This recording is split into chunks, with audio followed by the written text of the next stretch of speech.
Good afternoon, everybody. We all know why we're here to see Dr. Bob. He's a preeminent political scientist, and of course, political scientists have interesting and important things to say about elections. It might not be clear what an engineering psychologist who studies human factors and usability has to contribute to the process. If we think about system design, and of course today we're talking about voting system design, we know that we're going to need a mechanical engineer to build the equipment, and we're going to need an electrical engineer in order to build the electronics, and we're going to need a software engineer to write the code. But if we just take those three groups of people and put them together for a system, we're going to miss the most important element, and that's the user. And in this case, it's the voter. The voter has to come, they have to be able to vote on the system in a way that reflects what they want to do. And so that's what human factors people do. We represent the user in the design of products, services, and systems.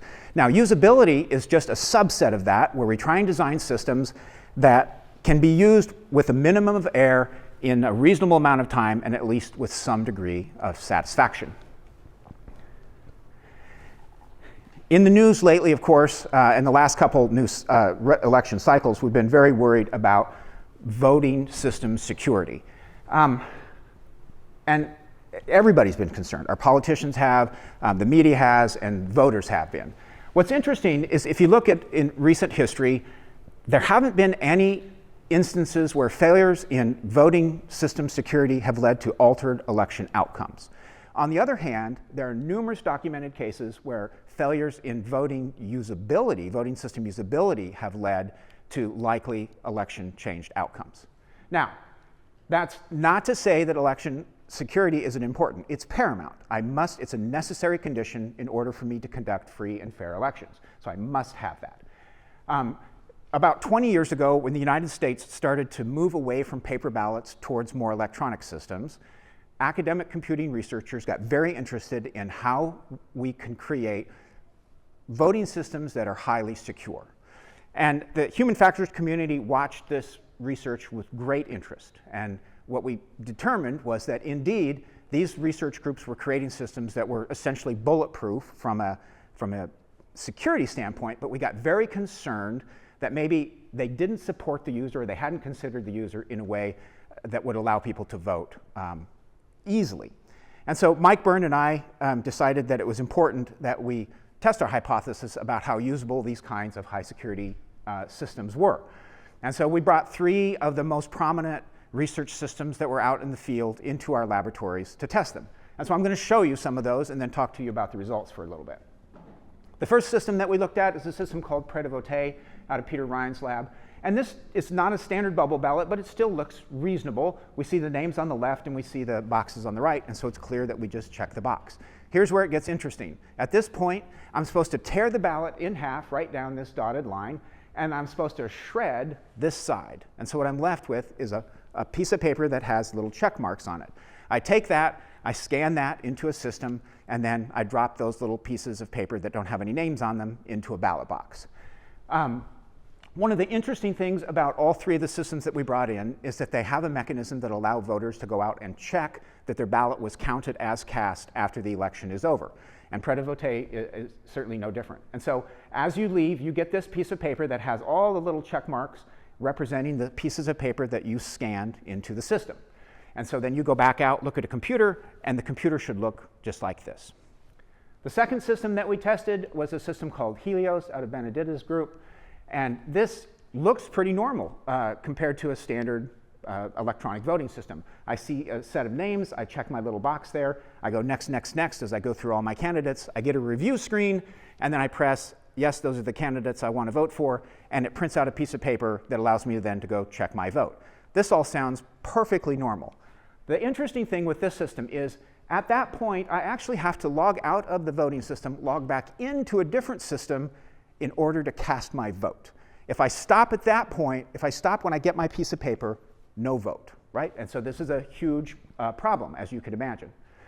The third system we tested was a system called Scantegrity 2. This ballot looks pretty normal, right? It's got the names, it's got the bubbles, and you're like, well, what's wrong? Well, notice this. Use only the special marking device provided. The special marking device provided in this case is a secret decoder pen.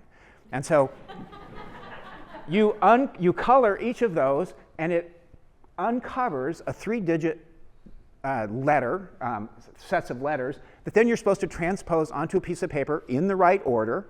You then take this ballot, you scan it, and drop it into a ballot box.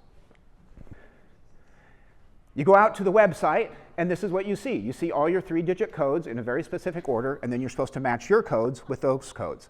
That, of course, assumes that you remembered to jot down this 19-digit code that you have to have in order to get back into the system.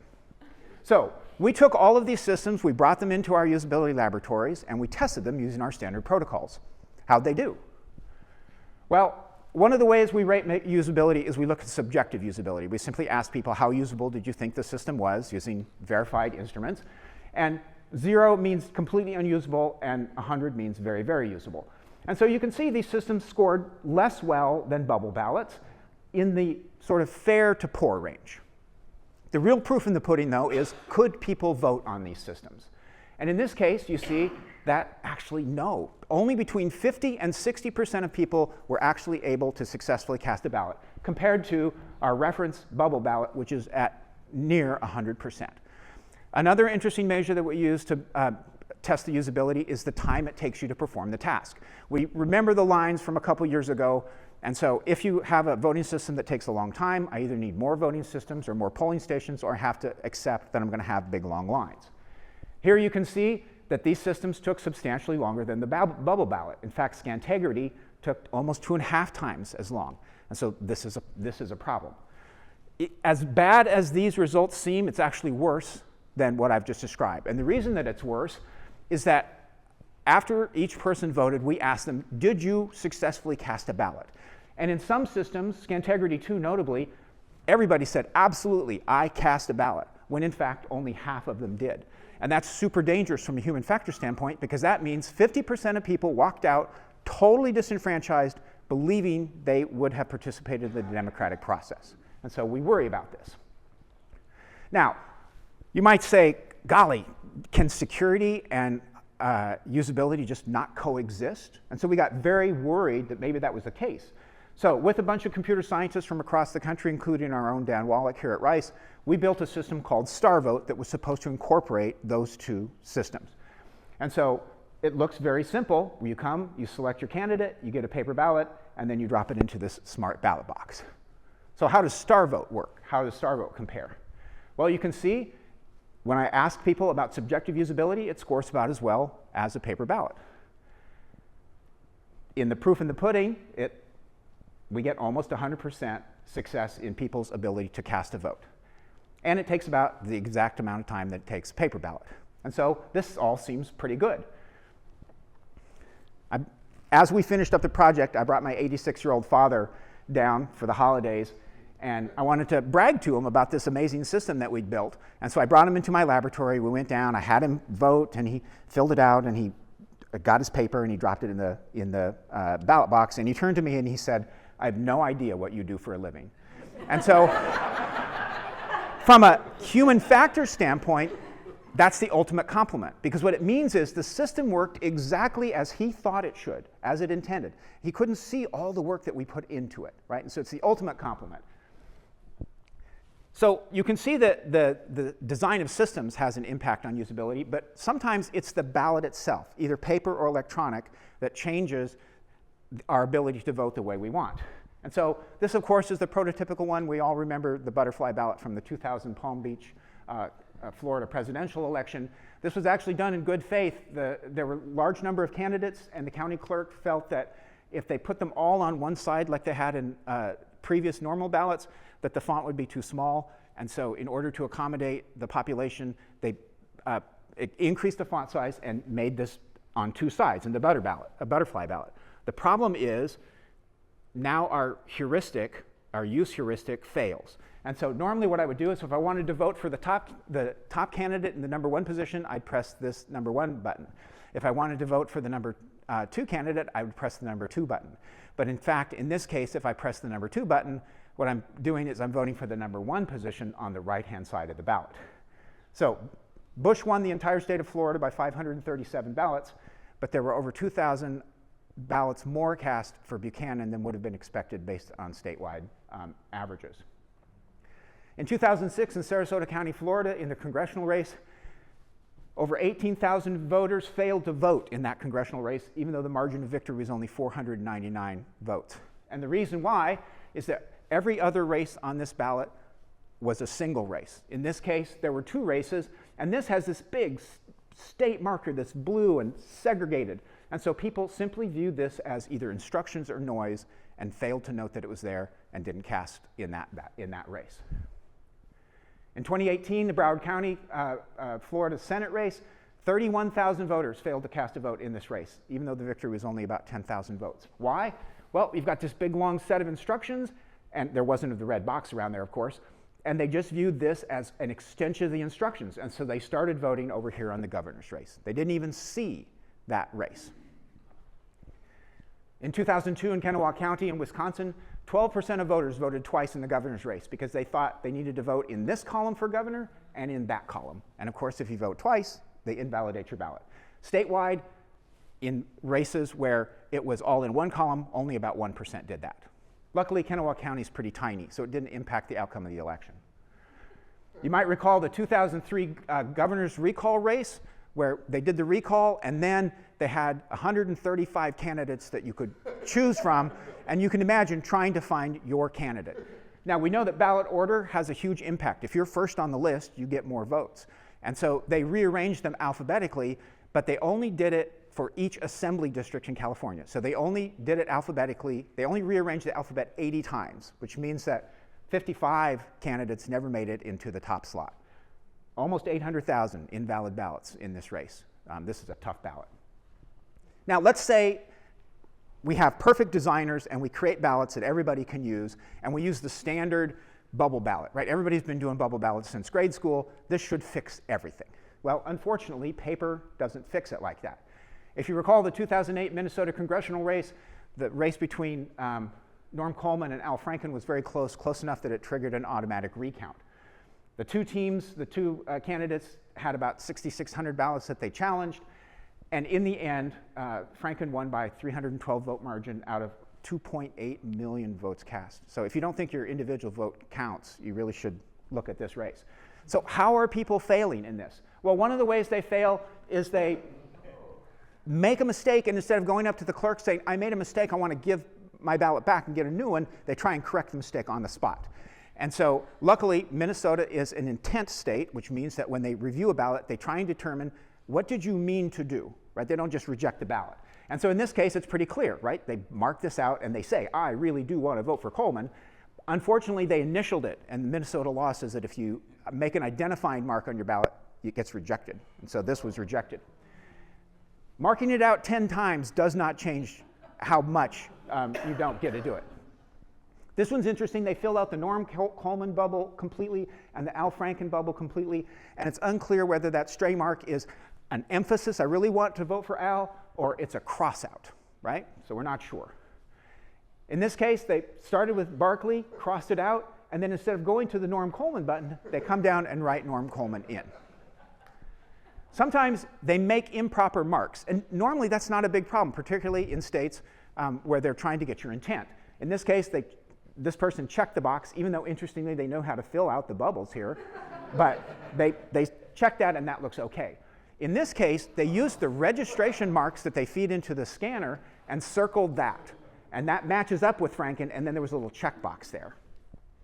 In this case, even though they filled out this bubble correctly, they put an X to Al Franken. This is a little less clear. Is that yes, I want to vote for Al, or no, I really don't want to vote? We're not sure there. In this case, at least they're consistent. They didn't like these bubbles. They created their own bubbles on the right-hand side. Here, they filled this out and this out correctly, and then they put a bubble directly between the two candidates. We're not sure what's going on here. There's just a lot of exercise. And of course, you may have seen this one. This is, they voted for lizard people. It's unclear. It looks like Al Franken is colored in, but then it looks like maybe it's X'd out, but then they voted for lizard people. This ballot was rejected because it was ruled that lizard people might be a real person, and so it was counted as an overvote. And so you voted for 2 people, and the ballot doesn't count. And so you can see that using paper doesn't fix it. Now, you might look at these and say, what's wrong with these people? They're stupid. These are motivated citizens. They registered to vote. They got up on election morning. They drove to the polling place. They stood in line. They voted. They spent a lot of human capital to get here and do this, and yet the voting system didn't support them in a way to allow them to make their vote. And so this is the kind of stuff that keeps human factors people up at night. How could we take these motivated people and not make them successful, right? We want to make them successful, and yet somehow they weren't. Sometimes it's the instructions that we give people that causes bad things to happen. This is the mail-in ballot from the 22 primary right here in Texas, 12% rejection rate, which is huge. And the reason is that the instructions here seem to be very clear. Big giant arrow in red and a big red box, sign here. But you have to follow all these instructions as well. And so maybe they should have put a big red box around that. And this is why so many of these were rejected, because that wasn't filled out. Also, you can't see those instructions when the flap is closed. Another interesting case of usability on ballots is the actual language that gets used in things like amendments and propositions.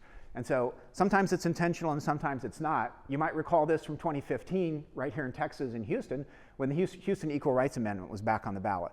And so the original ordinance, which is here, it was unclear whether a yes vote meant you wanted to repeal the ordinance or yes meant I support the ordinance. This went all the way to the Texas Supreme Court, and the Supreme Court said, yes, that's really confusing. You've got to make it so that a yes vote means you support the ordinance and a no vote means you don't.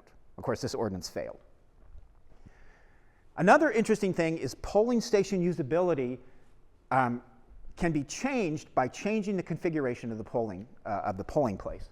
And so we ran this interesting study where we had different spacing and different configurations and dividers, and we wanted to see if we could change people's perception of usability by changing how the polling station was laid out. And it turns out that we can really move the needle. Depending on the configuration, we can move it from almost awful to all the way up to excellent, just by changing how we laid out the polling place. The reason this is so important, you say, well, that's just subjective usability. That doesn't mean anything. But the reason it's important is that usability and trust are linked. And so I'm going to talk just for one slide about this micro trust, and then Bob's going to talk about this macro trust in the elections as total. You can see here, as usability of the subjective usability of the system increases, so does trust. And so it's really important to make sure that we link those up. So in the very brief 20 minutes, I hope I've been able to convince you that usability actually impacts elections, and that's why human factors people need to be involved. You don't control the usability of systems, to be sure, but you can control the outcome. Use a slate. Go out and write down all the people that you want to vote for and carry that with you into the ballot box. Vote carefully and then check your ballot to make sure that everybody on the slate actually got marked onto your ballot. Thank you for your attention, and now I'm going to turn it over to Dr. Stein. First, for those of you who think that a psychologist doesn't belong in the study of elections, you now know why. It's incredibly important. It explains why Phil and I, Mike, and Dan Wallach have been collaborating not only on research, but we teach a course this semester on elections. It matters in ways that, frankly, are easily to solve.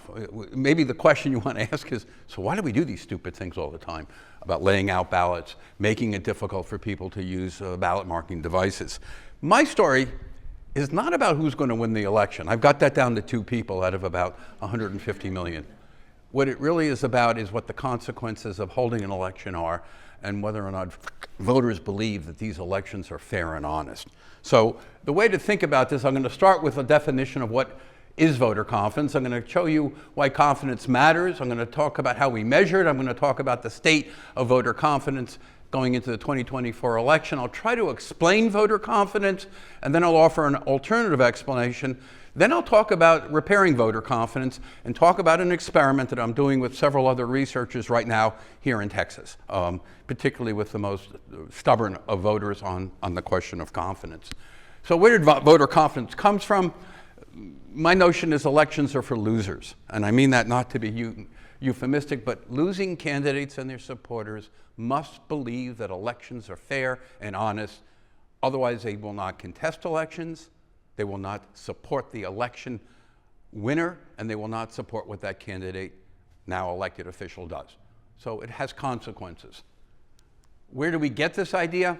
In a decision, Crawford versus Marion County, which upheld Indiana's voter ID requirement, which many Democrats, voter ID was implemented by a Republican legislature, many Democrats thought that voter ID laws would suppress voter turnout, particularly among underrepresented populations, people of color, young people, people who moved around a lot. In that decision, Justice Stevens said something that was really important. Whether I agree with him or not doesn't matter. He said voter confidence in the integrity of the electoral process has an independent significance because it encourages citizens to participate in the process. It didn't matter whether or not voter ID laws did or didn't suppress voter turnout. What mattered to Stevens and the court was that the appearance of confidence through the voter ID law mattered. And that seemed to set off a big definition. Voter confidence is a measure of the quality of American elections. So when Phil tells you that we run crummy elections, Starbucks does a good job at giving out coffee. McDonald's, well, maybe not McDonald's now, not a good example. But other businesses seem to do it. If you don't have confidence in the quality of American elections, then why would you vote? I'll give you some examples of how that has a real consequence on the outcome of the election. But a couple of back facts. U.S. elections are highly decentralized. I trust we all know that. There are 195 democracies in this country. Other than New Zealand, which we'll get into later, we're the only ones that run our elections at the lowest level of government. In fact, each state legislature determines where, when, and how we cast our ballots. In federal elections, Constitution makes it really clear. The timing and place of elections, up to the states. 3,000 or more jurisdictions run our elections. Why is security not a problem, probably? It would be awfully hard to hack 3,000 plus individual counties. It would take more than just a smart AI program. What's important here is the federal government regulates elections only through the Constitution, legislation, and through the courts. So it's pretty much left up to local governments. And the mistakes that Phil talks about are largely the mistakes of states and counties that run their elections. So what's the effect of diminished voter confidence? Lower support for core democratic values. People who don't believe that elections are fair and honest don't necessarily support any of the actions that government takes to make elections free and honest. Lower rates of voter participation. You want an example of this? In 2020, there was 2 Senate elections in Georgia. If you recall, both senators, Republicans and Democrats, went to a runoff. Georgia is the only state in the union that requires a majority, not a plurality for the Senate. President Trump then attacked the state of Georgia, and particularly how mail ballots were both processed and counted. And he told people it's a cheat. In the runoff election, 4.5% of Republican voters in the general election did not show up in the runoff. In the Frog et al. Paper, they surveyed those voters, and their explanation for not voting, it was a cheat, there's no reason to participate. If you recall, both Republican candidates lost. So it has real consequences. I'll point this out. Birch has shown that even as early as 2010, there were plenty of voters who didn't believe that elections were held fairly and honestly, and you could begin to see how those voters did not show up for comparable presidential and midterm elections. Probably the most disconcerting is that we have evidence that people who don't have confidence in the outcome of elections are much more prone to unconventional forms of political behavior, including support for political violence. I'll show you some work from one of our own PhD students in our department in a minute. So how do we measure voter confidence? Simple. How confident are you that your vote was counted as you intended?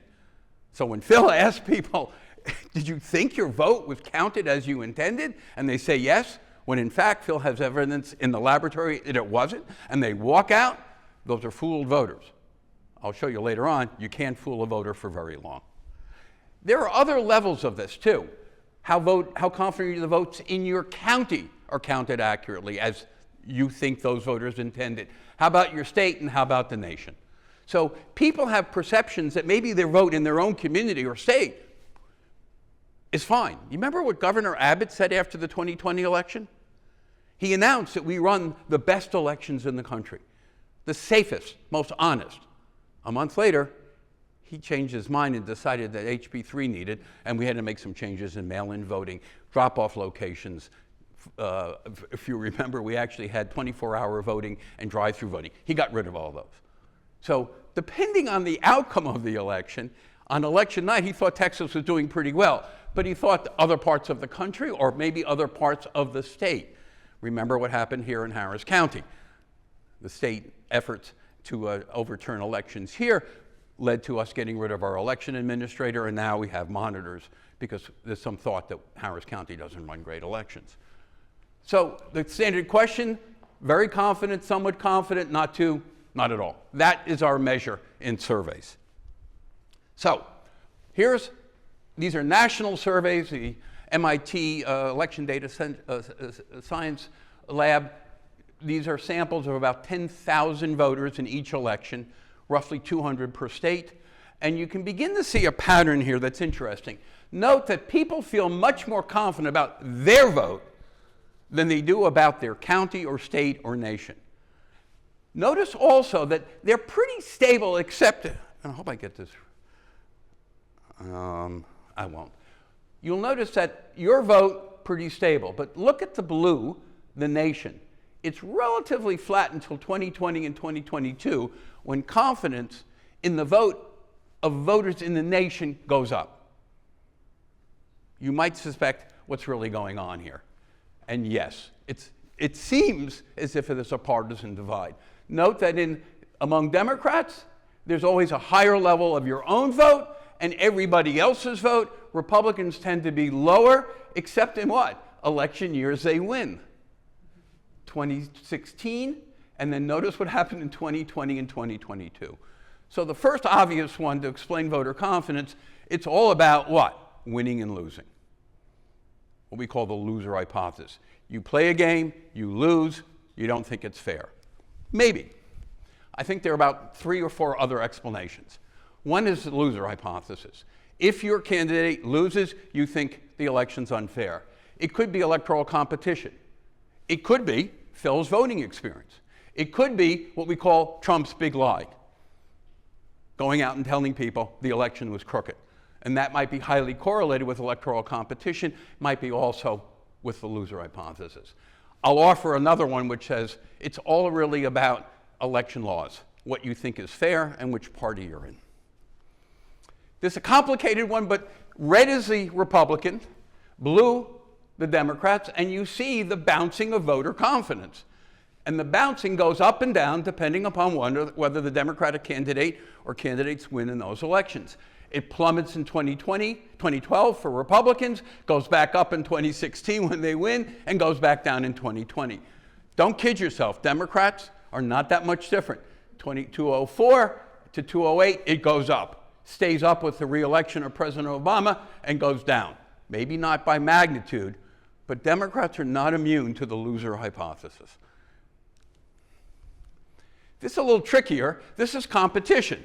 All that I've got along the x-axis is the proportion of vote for Trump. And as that vote approaches 50% competitive, you can begin to see that voter confidence goes down. These, are the aggregate for the 50 states. As competition goes, or competition declines and goes skewed, Trump wins 70 to 80%, confidence goes up. It's not unlike a baseball game, right?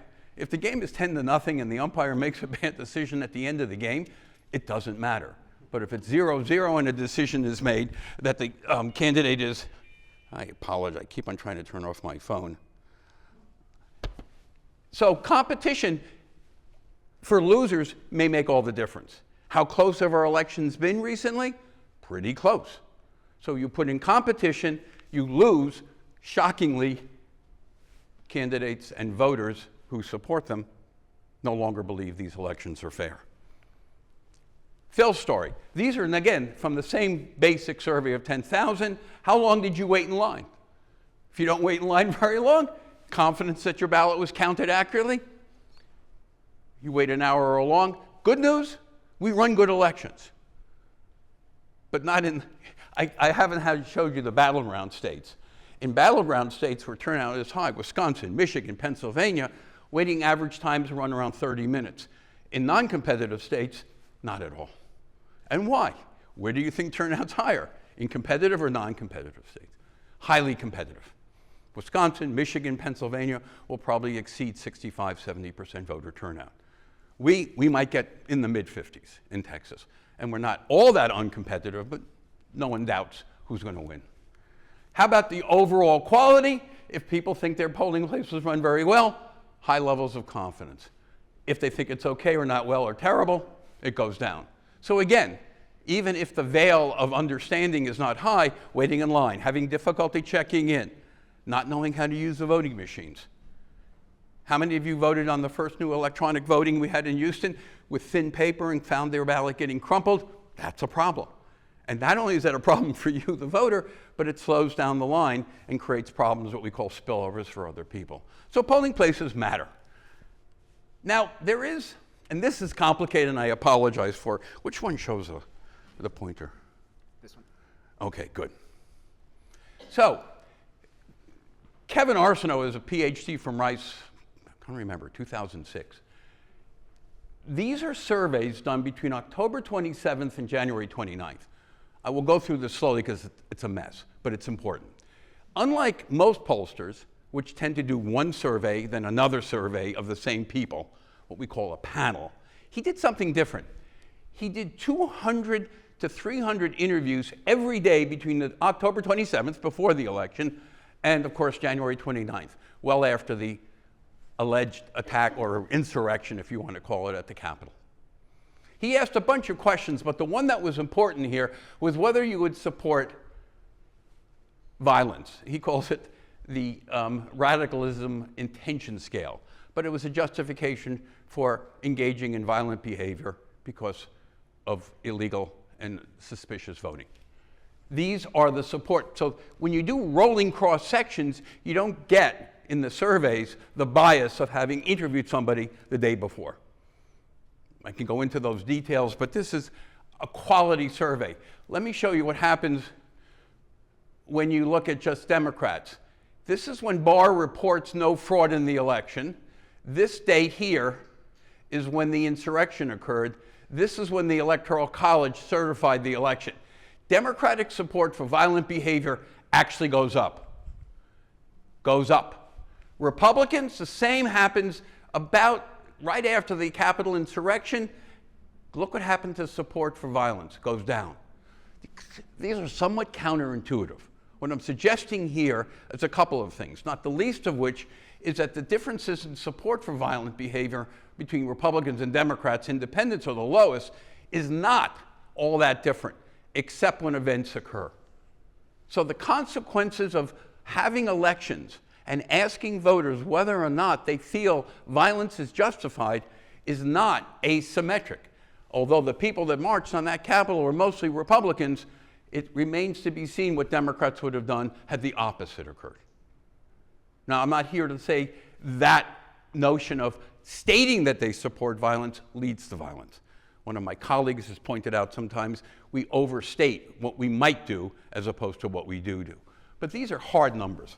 Now, let me give you to give you an idea how durable this is, Kevin asked only those people who denied that Biden had won the election, what would convince them that Biden had won the election. What's important here is only 45% of voters who told Kevin that they did not believe Biden had won the election would change their opinion if Donald Trump had told them that he had won the election. Had Trump changed his mind, it wouldn't have moved more than half. 55% would have been obdurate and stayed, no, he hadn't won the election.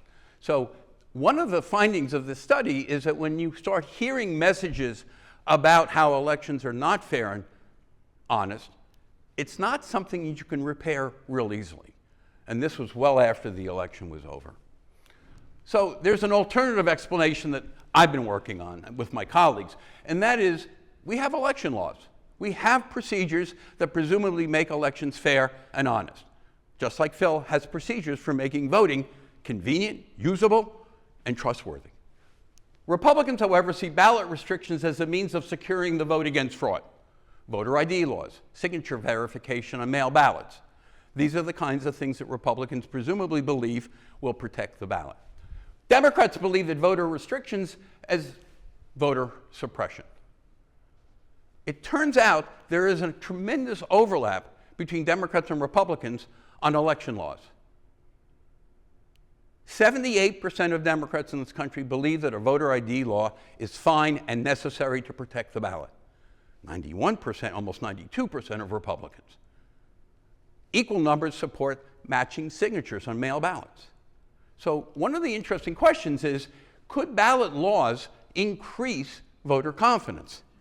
Well, ballot laws might increase voter confidence if what? If voters knew how elections were conducted. There are a lot of things that we do to protect the ballot that voters never get to see. When you vote, you walk in, you check your driver's license or other ID, you get a ballot, you fill it out, you put it in a ballot box, you leave. You don't see where the ballots are stored. You don't see how voting machines are tested. You don't see the verification of mail ballot signatures. You don't see the prosecution of voter fraud. You don't see the audits of elections afterwards. You rarely see securing elections from foreign interference. And you might know that there are some people who are actually observing poll watchers, but you wouldn't know that they were different than poll judges and poll officers. So there's a lot of things people don't see. Okay, here's what I did. I didn't do this myself. A whole bunch of us did. We interviewed 800 2024 Republican primary voters in the 8 counties surrounding Houston. Now, why do we pick Texas? We've done this in other states, but Texas is probably among the reddest states with a large population and a large urban population. If you're a Republican primary voter, 89% of these voters voted for Donald Trump in the 2024. The rest voted for Governor of Florida, DeSantis. Not many voted for Nikki Haley. So these are pretty conservative Republicans. We pre-tested them on their confidence in elections, and you might suspect they had very low levels of confidence. They scored in the lower quartile. We asked them the following: which activities does the state of Texas take to secure elections? You can see that barely 40% said poll watchers observe, but less than a quarter, a fifth, had any idea that any of these activities were performed by the state. Now, this is an observational study. I'm in the field starting yesterday with an experimental mailing where we mailed out 150,000 postcards. 75,000 postcards were sent to Republican primary voters in the 8-county area, in which a picture of Governor Abbott prominently says, "We conduct fair and honest elections, and we do all 7 of these things." The control group got nothing other than a postcard saying, "We conduct fair and honest elections."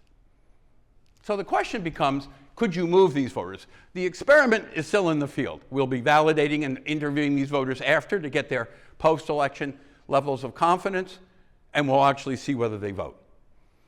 But here's what we found when we asked them in the survey, the 800, how much more likely would you be or confident if you knew that the state does these things?